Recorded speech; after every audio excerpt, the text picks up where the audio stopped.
โอ้ยยังไม่ดี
กินข้าวบ้านกินข้าวจะเลิกต่อข้าวมาดู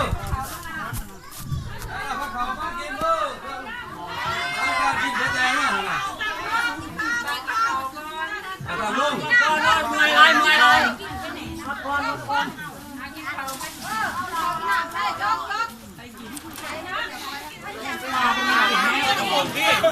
จะปรุงที่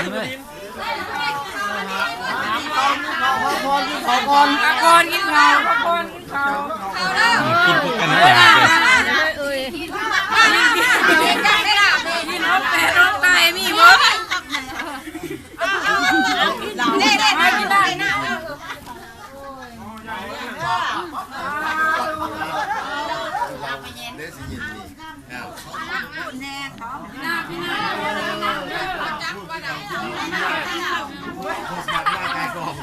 บอกอยู่ว่า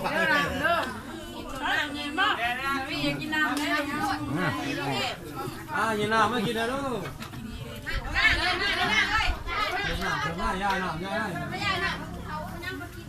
ย่าป้าเสร็จ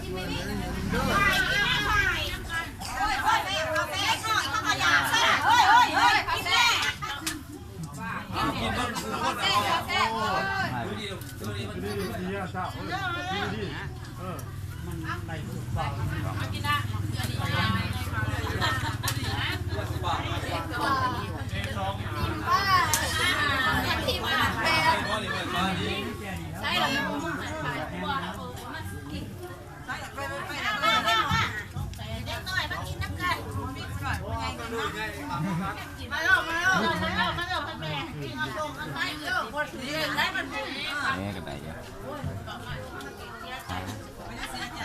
มาเป็นมุมยังไม่ว่าจับมุมนั้นมุม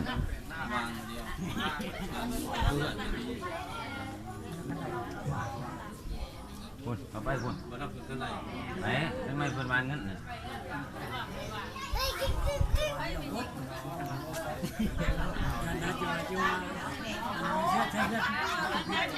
เขาเริ่มมาชิมเต็มหน่อยครับเต็มมันหาคุณนะทุกคนนี่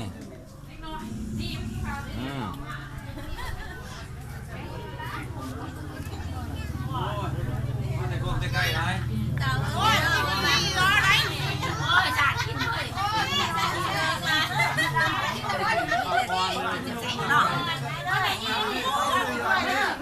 ไปเลื่อนทางต่อที่ว่าไปล่องเอาพระเขาไป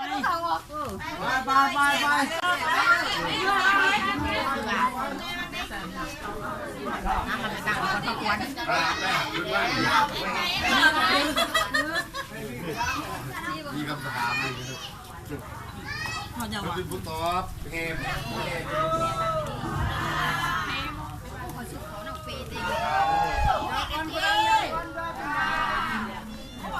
โอ้ยติดตามมันควรยังไง